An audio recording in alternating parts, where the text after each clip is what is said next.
This is the result of our very strong partnership with Goodwin. And so I want to thank Goodwin for their, and not just for their partnership, but for the leadership in putting this together, particularly Kim, who is going to be moderating this session, as well as Tracy and Olivia, who I see are present as well. Hello, ladies. But thank you so much, Kim, for taking leadership and putting this together. We were saying earlier, this is a topic we have not really spent a lot of time on, and I think it is going to be extremely interesting because it is in motion. It is changing not only the landscape in terms of the investment landscape, which is a big part of what we're going to talk about today, but the fintech landscape. And we've not really explored that. So we're looking forward to it. And we have two featured speakers. I will start with Stefania de Bartolomeo. I'm sorry, Stefania, I almost forgot your name there.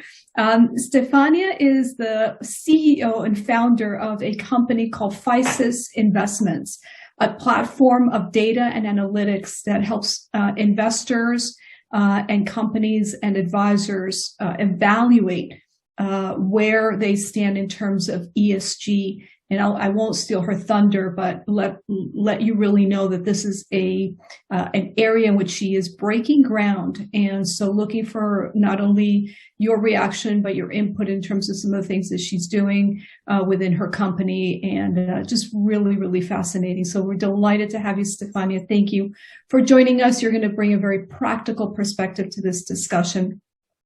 As well as Danielle Reyes. And Danielle is a counsel at Goodwin. And she has been there. You've had a couple of stints at Goodwin, right, Danielle? Right. And then previously counsel at USAA. So she brings the perspective on financial services as well as legal, and of course this space around ESG. So without further ado, I'd like to introduce Kimberly Monty Holzel, who is also a partner and counsel at Goodwin, specifically in Goodwin's financial industry practice, so with a deep experience in financial services and law. So please take it away, Kim. Great. Thank you so much, Catalina, and thank you everybody at FintechWomen for joining us today for this discussion of a very hot topic right now. My name is Kim Holzel. I'm a partner at Goodwin Proctor, and I've had a wonderful experience meeting all of you ladies at FintechWomen and attending and speaking at quite a few events. So we're just really happy to have the opportunity to present to you again. Today we're going to be talking about ESG, which stands for Environmental, Social, and Governance. For those of you like me who maybe had to Google that the first time that you heard of it, I have two true experts here who are going to tell you a bit more about what that is and what that means. Danielle is going to provide an overview of what it is and the importance of it and how that fits into business activities and investing. And then Stefania is going to give us some more practical interpretation of how that fits into socially responsible investing and what that means at her company. So without further ado, I'll hand it over to Danielle to start. Hi, everybody. Thanks so much for having us today. I'm really excited to talk about this topic with this group in particular. Jagati, you mentioned that you haven't really heard ESG and fintech being discussed in the same presentation or topic. But for me, it happens almost daily. So I am the co-chair of our corporate social responsibility and ESG practice here at Goodwin. I'm also a member of our fintech regulatory banking and consumer financial services groups. So I practice in this space where the two overlap quite a bit. And that comes up a lot in the financial inclusion space. And we have many clients that are fintechs that are focused on financial inclusion. I think it's becoming more and more of a thing that companies who are searching for their corporate purpose, which we'll talk about in just a second, are focusing on. And I'm really excited to work with them on that. As was mentioned, I'm back here at the firm. I've been here for almost a year and a half. So I started first week of March, which was of last year, which was an interesting time to start a new job. But fortunately, I'm back home. I knew a lot of the people that I worked with before. And I got to meet new people like Kim. So Kim and I work together a lot. So we do a lot of the same stuff. Before that, I was in-house for 9 years at USAA, where I focused on financial services regulatory matters, including Community Reinvestment Act issues, which was part of the corporate social responsibility or CSR function. So that's how I got into the CSR and ESG space, which was when I was in-house. And before that, I was an associate here for about 5 years. So that's my background, and I just want to go to the next slide and talk about some terminology. So we talked about ESG. We're using the term ESG, which for the past couple of years has been used in a different way than it was used before. So when I think about corporate social responsibility, on the other hand, I'm thinking about corporate citizenship. What companies do, for-profit companies do, to be good corporate citizens, which can take the form of having philanthropy programs. A lot of companies have private foundations that run their philanthropy programs, employee volunteerism, diversity efforts, sustainability efforts, all of that. It's kind of the broad CSR topic. And then traditionally, ESG has been focused on measurement, monitoring, and that kind of thing. But I think those terms are used interchangeably more and more. And I've accepted that. I'm just going to go with that. So when we talk about ESG today, we're talking about all of the things. Sustainability is another common term. So I've got here listed some other terms that are used when we talk about the space. Won't go through them now. Definitely want to make sure that Stefania has lots of time to talk about her stuff. So we can go to the next slide. So I mentioned that in the past couple of years, things have changed. That's been mentioned too. You guys mentioned it. There's a huge focus on this right now that's relatively recent across the board. The general public is talking about ESG more and more now. I think this has been top of mind for lots of CSR and ESG professionals for years, but it's becoming more commonplace. Why? Well, COVID-19 happened. I would say all of 2020 happened. COVID-19, so a real focus on health-related issues, public health in particular, and how employers can support or should support or responsible for supporting their employees when it comes to providing ways to work that are safer than going into the office, to provide time off if they got COVID-19 without having to necessarily take vacation time that they already had for that, providing opportunities to get vaccines, et cetera, et cetera. And I say, what they could be doing, what they should be doing, what they're obligated to do, because I think that has changed recently. So in the past, ESG has been considered to be something that was nice to do.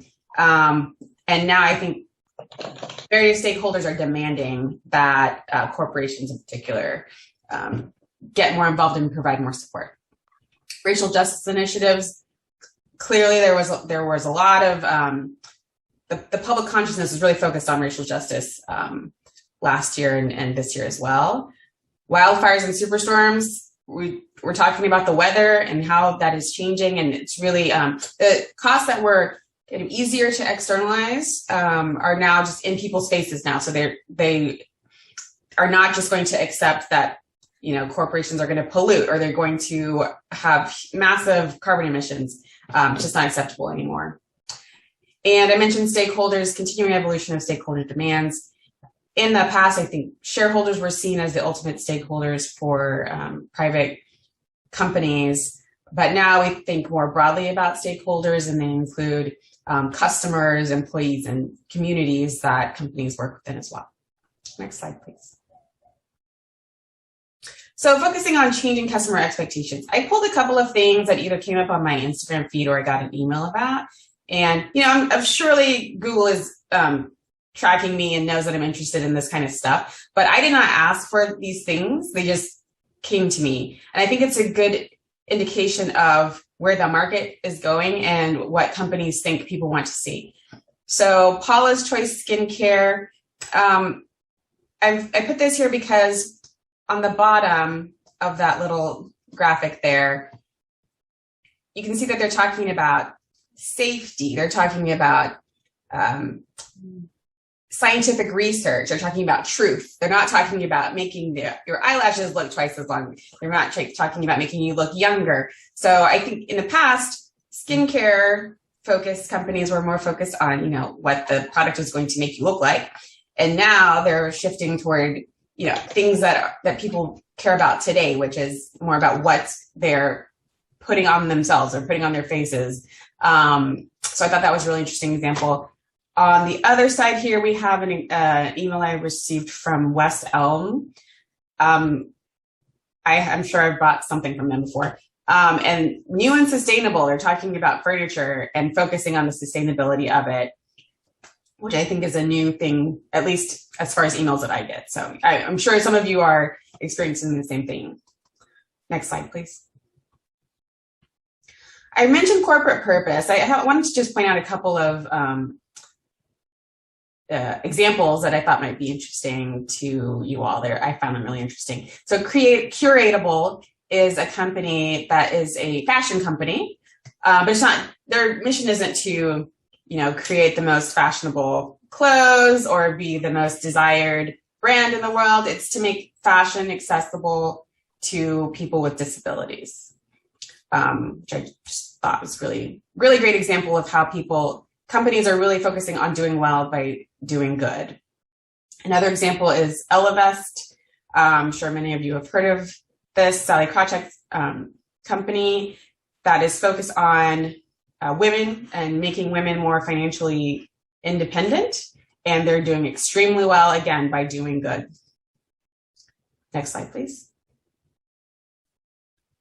I wanted to just quickly point out public benefit corporation, form of entity, corporate entity. I won't go through this, I won't go through all the legal stuff here, but we do have fintech clients that are public benefit corporations. The advantage of being a public benefit corporation as opposed to just a regular company is that there is a lot of leeway to incorporate things other than profit in decision-making purposes. So I think that's why that is an attractive option for some of our clients. But I also wanted to point out that, especially currently, that even if you are not a public benefit corporation, you can't just ignore ESG concerns and meet your fiduciary duty as a board member. Next slide, please. Here's an example of a public benefit corporation that's also a certified B Corp. This is also from an email that I received. I bought a knife from this company. It's like an outdoor knife that you can use to cut down little branches and stuff. And I thought this was fascinating that they sent me this email that really had nothing to do with their products. It was just all about their corporate citizenship and how they're being a good corporate citizen. So the more people are getting these messages, these emails, Instagram feeds, the more it becomes weird if your company is not doing something like this, which is why I wanted to point this out. Next slide, please. So when we talk about stakeholders, we're going to talk about the government and your regulator, if you are regulated, which lots of us are. President Biden is very clearly focused on ESG topics. So if you go to whitehouse.gov, you can see the list of the top White House priorities, and the first three are COVID-19, climate, and racial equity, all of which fall within the ESG space. And I won't go through all of these executive orders, but the visual should just hopefully illustrate the point that this is really top of mind for President Biden, and we should expect to start to see new laws coming out that are focused on these topics, and new regulations being put out by the regulators. Next slide, please. Do want to quickly mention ESG specifically in private equity and private investment funds, because I think lots of fintechs have private equity investments or want to have them. The largest institutional investors have been focused on ESG for the past few years and have made that very clear, including in Larry Fink's most recent letter to CEOs. In the past, there have been side letter agreements that were used as part of investments to make sure that vice investments were avoided. So, for example, the stipulation would be to avoid investments in, say, pornography or arms manufacturing or carbon-heavy industries. And now it is, now the focus is expanding to also include positive things, like, for example, instead of just avoiding certain things, like increasing sustainability or increasing diversity, that type of thing. We do have a question. Of the E, the S, and the G, is any one of them trending higher than others in corporate or public attention? It's a great question. I think it depends on who you're talking about, who's the focuser. So I would say from a government perspective, the E is where we've seen the most activity. So we're going to get to a slide talking about Scc Activity, which is very much climate focused at the moment. And I would say the majority of the executive orders that President Biden has issued recently have been focused on climate. S, however, is a close second because of the racial justice initiatives that I mentioned before. And there is some overlap, there's quite a bit of overlap between S and G. So when we talk about board diversity in a bit, for example, that falls both within the S because it's a diversity topic, and the G because governance, because board membership is a governance topic. Does that answer the question? It does. Thank you. Kim or Stefania, do you have anything to add based on what you're seeing? I have one thing to add on the S. I think Danielle and FinTech in particular, there's been an increasing focus on the S because of fair lending for and financial inclusion more generally from FinTech companies. So I think we're probably expecting more activity from the government in terms of enforcing fair lending and social inclusion, and it's also been a self-driven priority for FinTech more generally.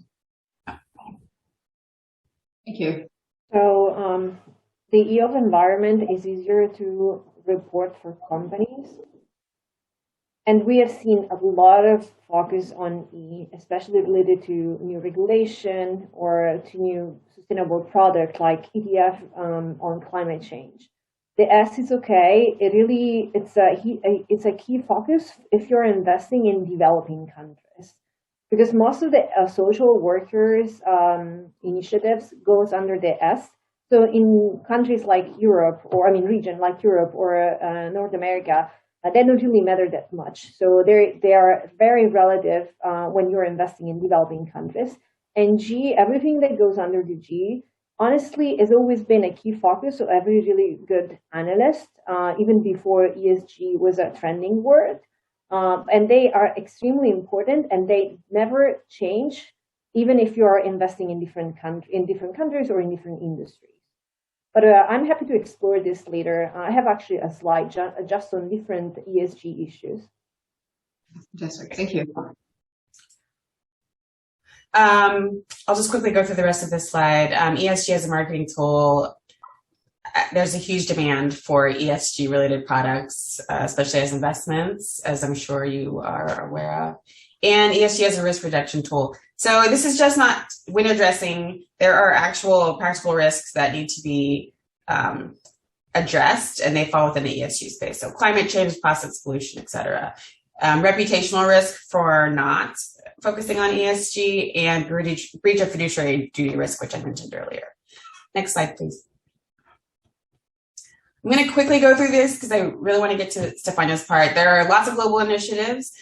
She's going to talk about the United Nations Sustainable Development Goals. The UN has some other initiatives, including Principles for Responsible Investment, which are listed here. There's a really great document called the Blueprint for Responsible Investment if you are interested and want to learn more about that. Next slide, please. There's also the UN Net Zero Asset Owner Alliance Initiative. The commitment statement is there.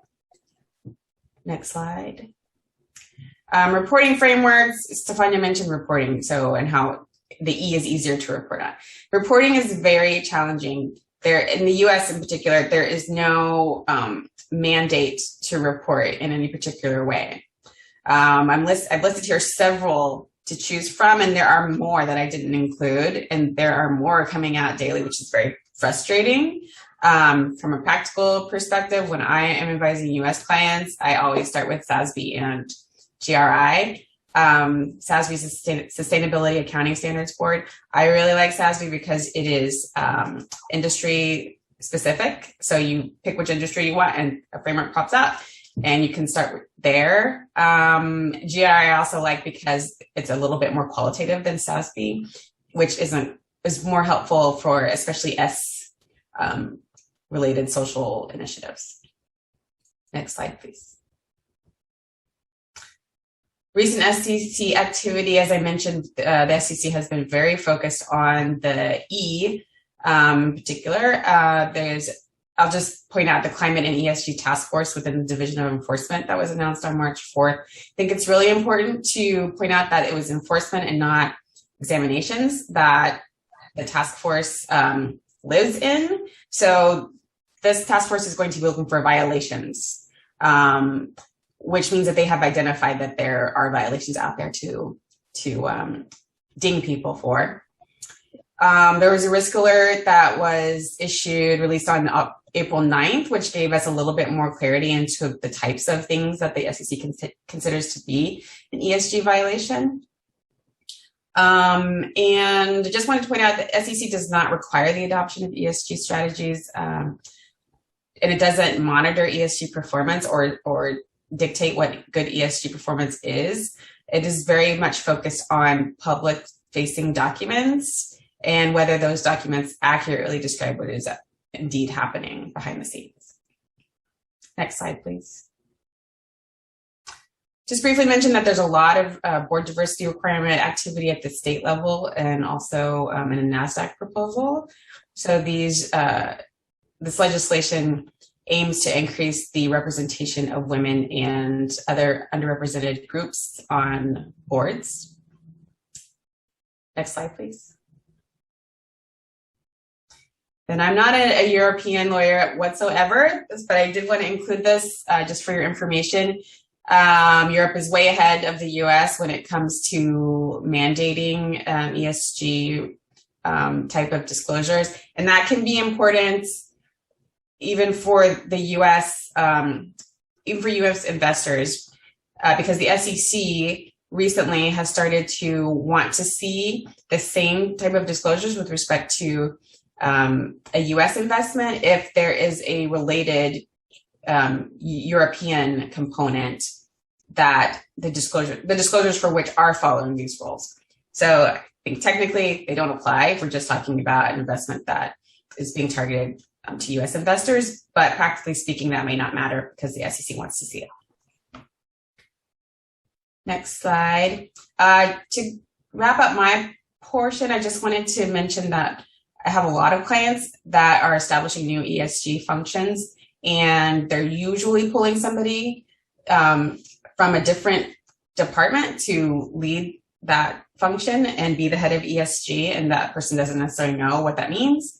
So just a few pointers about what to do if you're asked to do that, or if you're advising somebody who's been asked to do that. Determining who your stakeholders are is really important. We talked about investors. There's also employees, customers, communities in which you operate, and of course your regulators.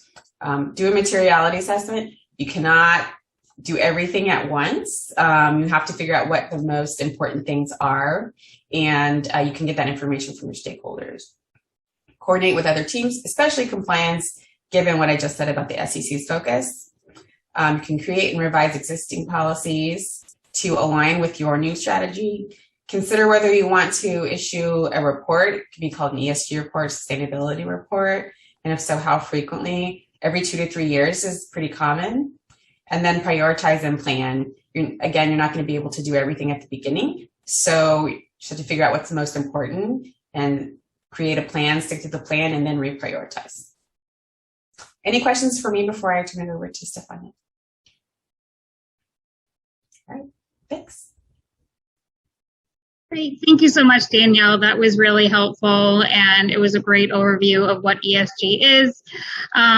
Next, I'll hand it over to Stefania, who can give us an example of how she has implemented ESG functions and strategies and criteria into her business and how that works in sustainable investing in other contexts. Stefania? Awesome. Well, thank you for having me here today. I'm very excited to be part of this group. And I'm also happy that in a way it's a small group today. So please feel free to interrupt me. I want this more to be a discussion than anything else. Kimberly, do you mind if I share my own slide so I can quickly move from one to another? Oh, awesome. And also, I've learned recently a trick. Let me see if it works. It's actually pretty cool. What is the trick? You have to tell us the trick as well. Well, I will show it to you guys. Okay. In just a second.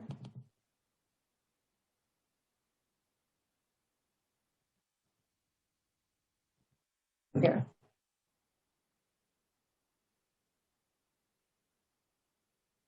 All right. Hi. Do you see me down here? We do. Yeah. I mean, this is pretty cool. Very cool. I love that. Yeah, I learned with Gretchen. So, so awesome. Thank you for having me here today. As I was saying, I define myself as a sustainability addict. I really, since I can remember, I always care about the environment, care about doing something good that added value to the society I live in. And when I was studying in college, my parents wanted me to study economics and finance. I wanted to be a doctor, but they wanted me to study economics and finance. So I started taking some classes, like portfolio management classes, and I realized I was one of the few female in the class. It didn't stop me, because anyway, I really did enjoy what I was learning.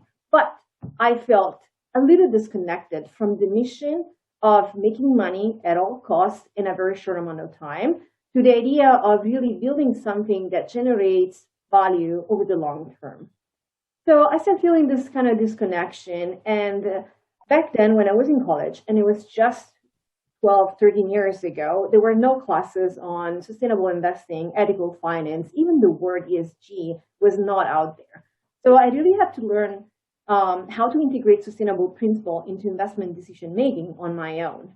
Long story short, a lot of hard work, but I became the first Italian impact investing fund manager, one of the first in Europe, and of course the youngest, which made me super proud. But that was just the beginning. The company, I was working for an asset manager, and they gave me a small fund, 60 million, all right? They didn't know what to do with this fund. So I was really trying to do my best, and they say, okay, let's give Stefania this fund, 60 million. Let's see what she does with it. Well, in just 2 years, I grew the asset, the IUM of the fund, to over 100 million, reaching 6,000 individual investors. And they were very happy investors. I was adding value to them in a way that no other fund managers was. How? Not just providing financial performance, but also adding proof, sustainability proof that with their money, they were making an impact. I started using big data, collecting, honestly, data as much as I could to really tell my clients how they were generating new jobs or how much CO2 they have avoided by investing in green companies, right? And this made a totally new level of engagement for those clients. Anyway, I realized I could do more than just being a fund manager at an asset management company. So I started FISE's investment out of Harvard Innovation Lab with the idea of really helping everybody to understand, track, and measure the impact of their portfolios. So this is what we do at FISE's. Do you know where the word FISE's comes from? It's an ancient Greek word that means everything that's alive on Earth. So FISE's investment reinforces our mission to invest by respecting everything that's alive on Earth. Now, and I said I wanted to move my slide, and okay, here. Now, something I've learned as a fund manager and as the founder of FISE's, that sustainable investment and sustainable principles might be up here, but when you are in front of Bloomberg making investment decisions, or when you have to build a new fintech product, well, you really have to go from this concept of sustainable investment to really bring it down to what it's possible, to what it's feasible, to what are the information that you have in order to make the most rightful investment decision. So I always like to say that the first thing we always have to understand about sustainability is that one thing is the concept and the overall goal that we wanted to achieve, and the other thing is what it's possible. So I always say from papers to practice, not books, but from paper. So from other business cases, from other companies trying to do pretty much what you're trying to do, to actually implementing something. I am a sustainable investment addicted. Why? I really believe that it's part of the solution. And I know you might think it's a little naive, but the solution is really to make the world a better place. Sustainable investing, in a way, as I was mentioning, has always been part of who I was, even before I could realize it. Even before I started studying portfolio management, and I felt a little bit, oh my God, what is the financial industry doing with the money we give them to invest on our behalf? 2 years ago, my parents asked me to come back home and clean my room. I was living anyway on my own. They say, we need space. Why don't you come? I'm like, okay. So I went to my house, my parents' house, and I started cleaning up my room. I came up with very old drawers that old drawers that I did when I was a kid. And and there was one with trees, and then I wrote, Stefania loves the environment. Really, it's always been something that I felt since I was a kid, even before I could realize. And I think people like me are called tree huggers. But if you are here today, you probably are a little bit a tree hugger yourself. Well, I have good news for you. Just like Danielle was saying, we are not alone. This increase awareness that we need to do something to help the environment, to improve the social well-being. It's not at a niche level, at least not anymore. The number of companies that sign the PRI keeps increasing every day. For those who don't know what PRI stands for, is Principle for Responsible Investment. It's an organization the United Nations has created to help move money from traditional portfolio to more sustainable. Therefore, the asset under management keeps increasing, both in Europe and the United States. And this awareness, this need of understanding what sustainable investing is, has also generated an increase in newspaper articles, which is also very important. But where we're standing right now, we kind of have a sense of what is going on, but we don't really know how to make sustainable investing even more efficient. And as you can see, I always refer to the word sustainable investing and not just to sustainability. Mostly because what I focus on is how to move money from traditional portfolio to more sustainable ones. And this is also what FISIS helps. Now, we all became people interested in helping other people and protecting the environment.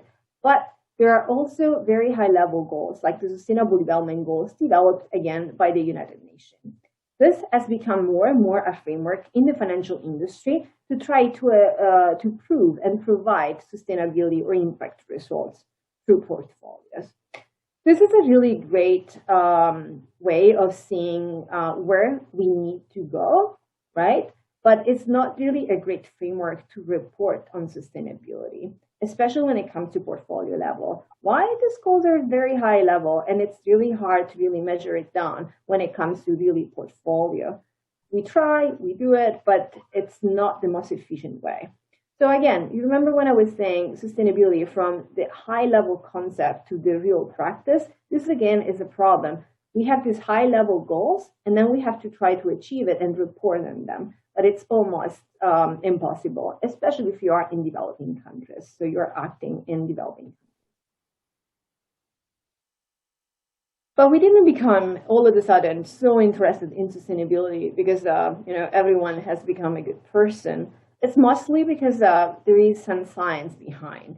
Executive order from Biden don't come because Biden is the best people in the world, is the best person in the world, along with everyone else that believes in it. No, it really comes to the idea. The foundation comes from the need of acting on something that we have been doing wrong, like CO2 emission. This is a chart here on the left that shows the increase of CO2 emission since the 1960s. All right, and you can see, well, it's going pretty high. Well, this is here on the left is a chart that shows the increase in temperature. Do you see a correlation? Of course you do, right? And the problem, as I was saying right at the beginning of the call, is not that the climate is changing, it's that it's changing extremely rapidly and is due mostly to the fact that we create pollution, we emit CO2. Now, I was telling that I am Italian. I didn't tell where I am from. I was born in the south of Italy in a national park called Cilento. If you Google this link, even if you do it right now, and you can pick any spot any spot in the world, and you check how much the shore is going to change with an increase in temperature, you will feel scared. See, this is a place where I used to go to the beach when I was a kid, all right? Well, with just an increase of 2 degrees, pretty much most of the areas where I used to go will disappear. This is actually with an increase to 3 degrees temperature. Try to do the same and tell me what you see. Oh, sorry, here. If you want to see the link again, here it is. So sustainable investing, and this is overall concept and the increased awareness that we have right now, is really not just because we want to be better people, it's also due to the fact that we need to act now.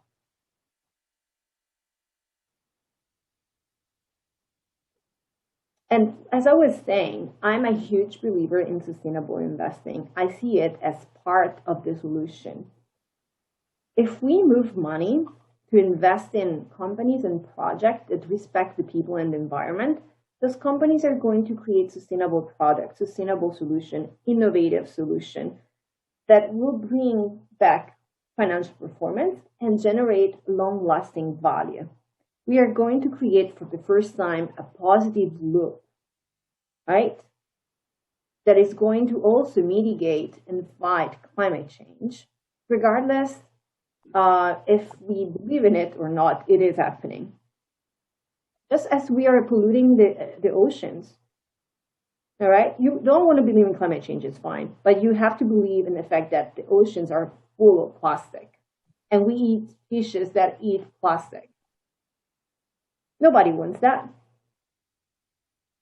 So investing in companies and projects that have innovative, sustainable solutions will have this double effect of generating positive value and financial performance. This is what sustainable investing is to me and why it is so, and that's why it's so important. Now, Danielle was mentioning there are different ways of calling sustainable investing. Some people call it ethical finance, ESG, green finance. Some people use SRI. Are these all the same? Well, not really. Up to an extent, they can be seen as the same. It is also very important that we start using the right words when we identify key things. For example, sustainable investment, at least to me, but also if you look at the PRI, the Principle for Responsible Investment developed by the United Nations, also if you look at the new regulation that also Danielle was mentioning in Europe called SFDR or 2888, they try to define sustainable investment. And let me move. I can also move, guys, here. And this is what the key definition is to me. So sustainable investment refers to the investment process that integrates financial analysis and social, environmental, and governance analysis. All right, so the ESG, with the goal of enhancing long-term value and generating positive impact. So it's a more comprehensive analysis that does not just include financial factors, but also social, governance, and environmental factors, with the goal of creating a positive impact. This is my approach. I like to use the word sustainable responsible investment as an umbrella term, and then have underneath 3 key aspects of this sustainability approach. But let me first define what everything else can be seen as traditional investment, here on the left. And traditional investment has only one goal, to provide competitive returns. Every normal ETF, active investment funds, tracking the S&P 500, all they want to do is to provide competitive returns. And then philanthropy is just when we donate money with the idea of not getting any competitive returns. Do I get a question here? Just give me a second. So philanthropy is when we are allocating money as donation without expecting any financial returns, but expecting high positive impact. Everything that lies between those two is sustainable investment. So when we are investing our money with a responsible approach, we are trying to get competitive return using responsible or ESG analysis as risk management tools. And maybe in some cases, especially when it comes to impact investing, we're also looking for sustainable opportunities. Let me give you a few examples here. When I was talking to Danielle the other day, I remember this Nike issue. So I don't know, probably it was 15 years ago. But all of a sudden, during the World Cup, we found out, right, watching the World Cup, we found out that the balls that we're using for the games produced by Nike were produced by using child labor. That was a huge scandal. And the Nike price fell down, and it took about a year to Nike to go back up to almost the price that they had before this huge scandal, which happened in the supply chain. So a good investment in Nike that will have to include not just traditional analysis, but also sustainable analysis with the approach of risk management would probably have avoided to include Nike in the portfolio. So this is a way to look at sustainability as a risk management tool.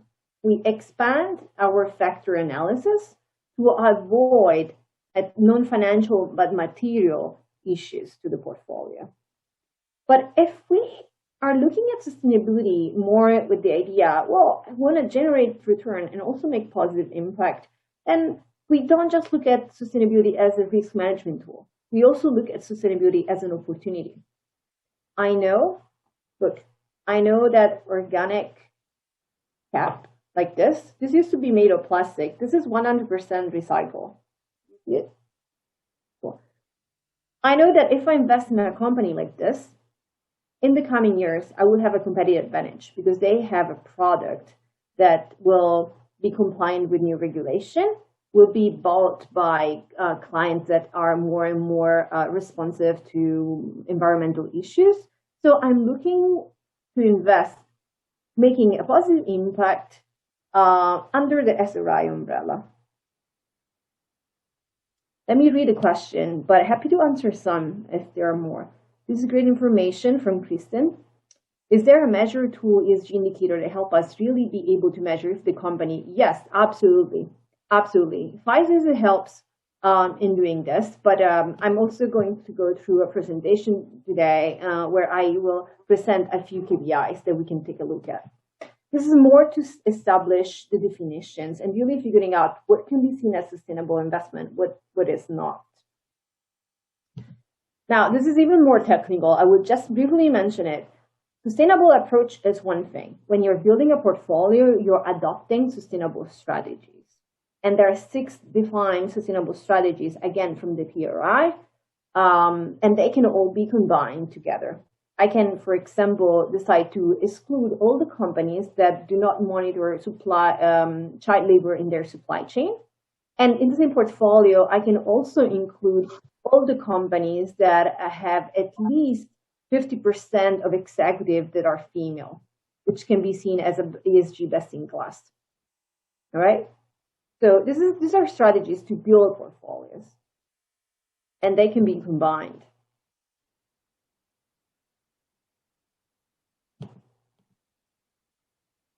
But the problem to me, and this is also one of the reasons why I started FISA, is the way we are doing businesses right now, the way we either invest in companies and build a portfolio, it's definitely missing something, right? We can discuss about how to create sustainable strategies and implement them, but if we don't really see them being implemented, then something is wrong. Even if you guys look at BlackRock has less than 4% of assets under management in sustainable portfolios. So what is really happening out there? Why is innovation, and in this case, sustainability, not being largely adopted? Well, do you think that innovation should happen as a top-down or as a bottom-up approach? This is an open question.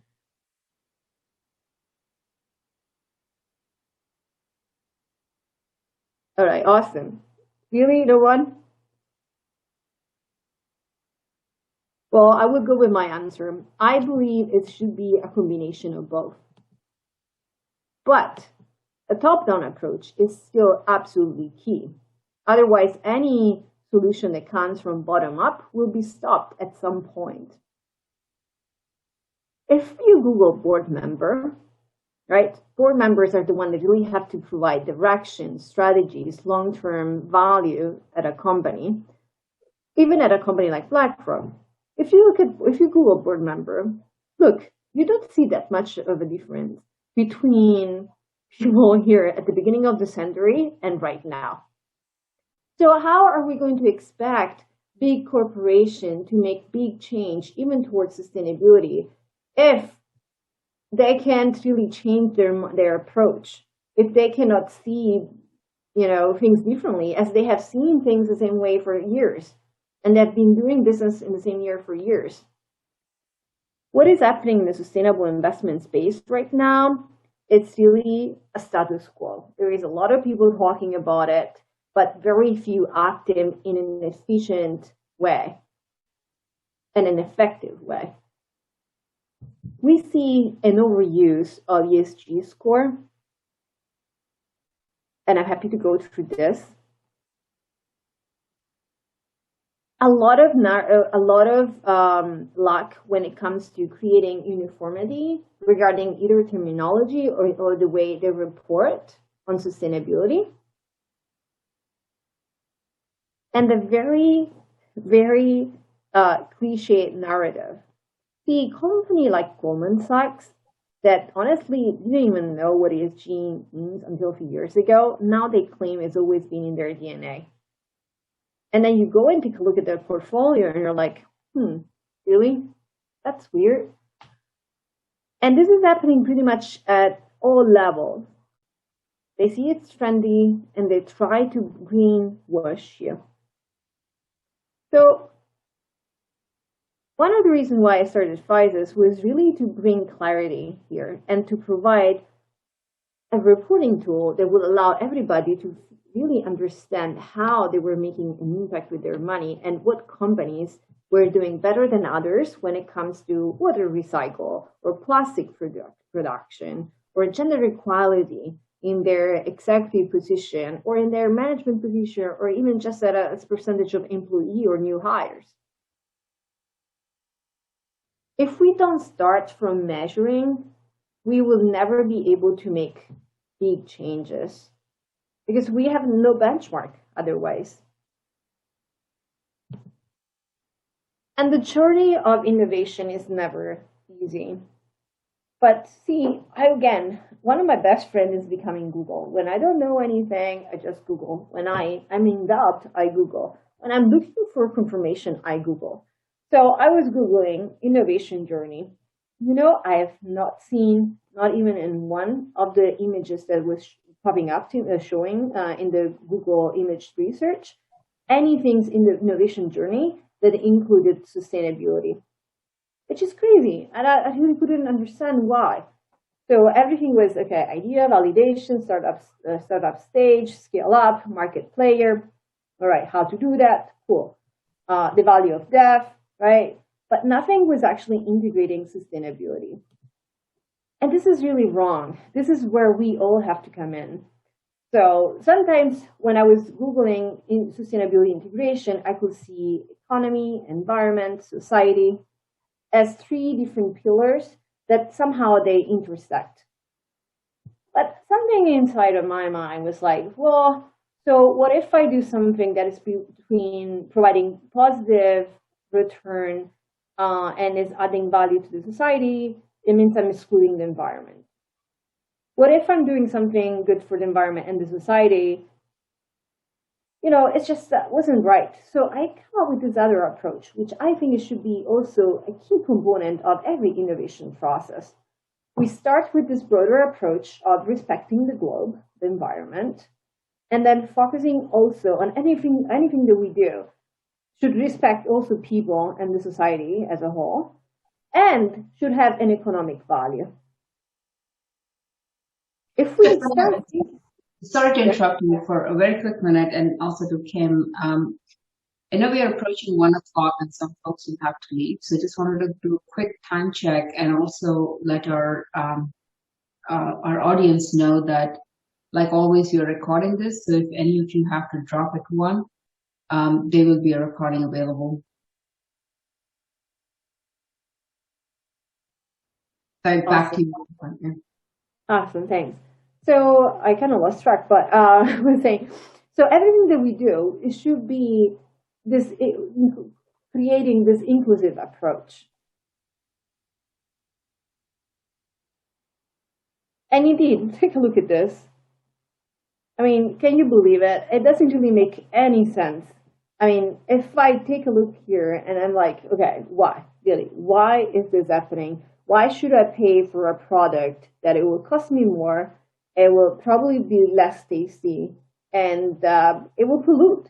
Like, why is something like this is happening? Well, I guess it's due to the fact that whoever has been thinking about this new product didn't think about this integration, this vertical integration.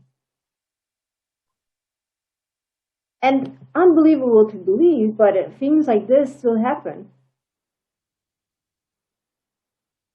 Nobody is taking a full approach called life cycle approach. And it's too bad, really. We should really, every time we create a new product, a new solution, even when it comes to fintech, we should always try to think about the negative externalities of what we do with a life cycle approach. Now, super quickly, so how much time do we still have? 5 minutes? Yeah, I would say about 5 minutes. I know I got a couple of notes, people are dropping, so I just want to make sure you close it up well. Okay. So going back to the fintech industry, there is a huge growing opportunity from a regulation perspective, but also from a demand that starts bottom up. 92% of investors want to adopt sustainable investing. 88% of those investors seek to make positive impact with their money. And 86% are asking for portfolio reportings that allows them to understand how they're making an impact with their money. This is a study from Morgan Stanley, and yet we see no solution about this in the industry. Regulatory demand. So the Biden administration is high on climate change and social issues, right? With the executive order, but also the SEC has started to create a climate change task force. And they have also started to do examination review to see if portfolio managers that claim to invest sustainably at least have a decent investment policy in place that integrates ESG considerations. And yet, still, the fintech industry is a little bit lagging behind. Although there have been a few companies that have started creating some type of sustainable product that do comply to this new regulation. And indeed, we saw yesterday, one of this company was Open Invest. They got acquired by JP Morgan. And this also tells us a lot about how big institutions like JP Morgan prefer to buy a startup instead of developing something in-house. And I honestly think it goes back to the first slide where I was showing board members, right? How can innovation happen in big companies if the way they see things has always been the same over and over? And until something as sudden as the SEC launching a task force happen, they don't really have this sense of urgency towards innovation or towards developing something in-house. Although there are some other companies that have been doing some new innovation in-house. like, for example, State Street has been developing an ESG measuring tools in-house. I guess I will leave it with this last slide. How do we, at this point, analyze sustainability of a portfolio? This is what is happening in the industry. It seems crazy, but it's not. It's just a simple calculation. It's a weighted average of an ESG score multiplied by the weight of that company in the portfolio. Very simplified here. So if I have a portfolio of 3 companies, A, B, and C, and their respective weights, and then I have an ESG score, all right?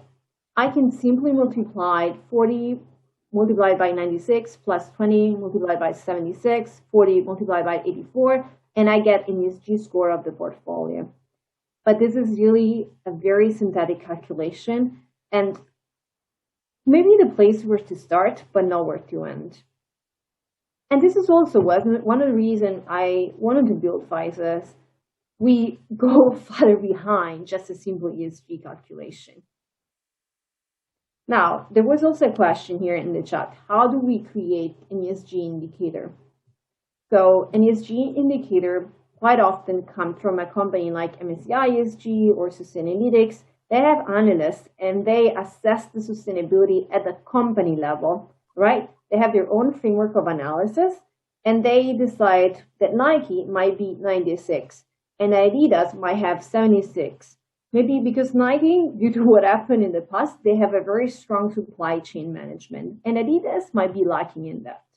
Those are a few of the indicators why sustainable analysts identify different ESG scores. But yet, this is a very limited approach when it comes to really understanding the sustainability at a portfolio level. That's why at FISAs, we decided to go a step further than just an ESG analysis. This ESG analysis is a synthetic way of saying Nike is doing better than Adidas on different issues, and it's always an analysis based on mostly what happened in the past. But it's not providing me any tangible proof of how many shoes has Nike produced coming from the ocean or using recycled raw material. How many have Adidas done? Or how much CO2 Nike has generated compared to Adidas. So those are impact indicators. And we do offer that on FISAs. We are building this huge data library where we collect and store and then simply display to the investor every single information related to sustainability at a single company level and then as an aggregate for the portfolio. But then we didn't stop here.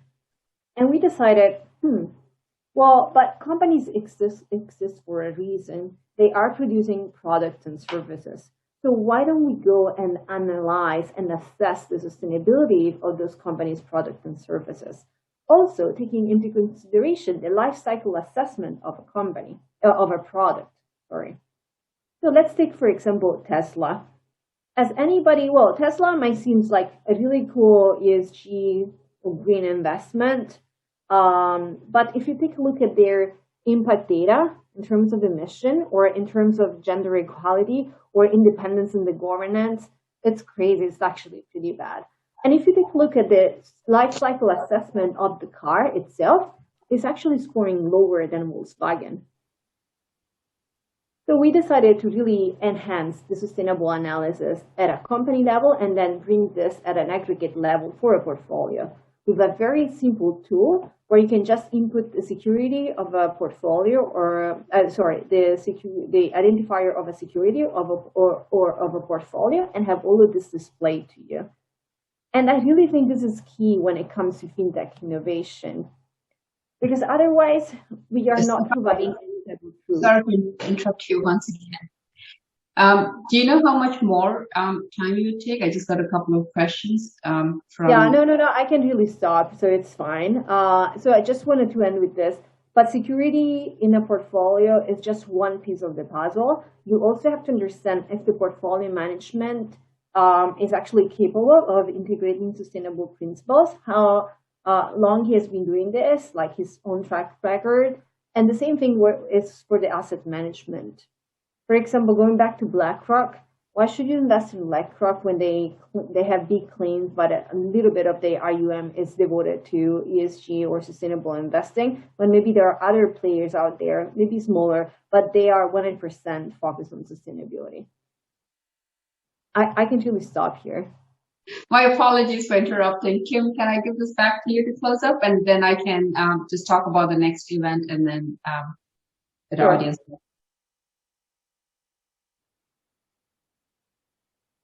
Yep. Thank you so much, Stefania. This is a lot of information, but really, I really appreciate the deep dive and the examples of how this, sort of interplays with our everyday life in your company and other applications. So thank you so much for the great discussion, and I'll hand it over to Jagati for a discussion of the next events. Yep. Thank you, Kim. Thank you, Danielle. Thank you, Stefania.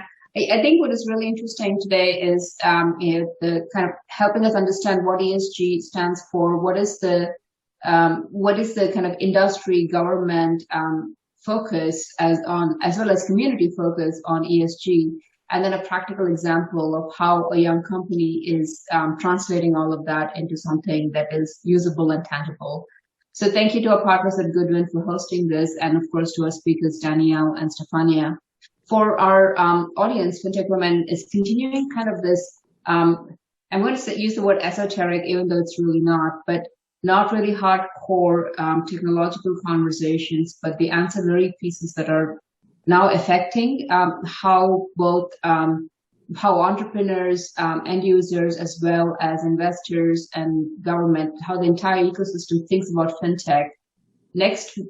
Our next month's event is on fintech and ethics, and how the ethical issues of discussing the ethical issues that come out from both new technology being developed and our existing technology. So hope to see you then, and look forward to seeing you then. In the meantime, hope all of you have a fantastic 4th of July holiday, and see you in a couple of weeks. Thanks, everybody. Thank you. Bye-bye. Bye, guys. Bye-bye.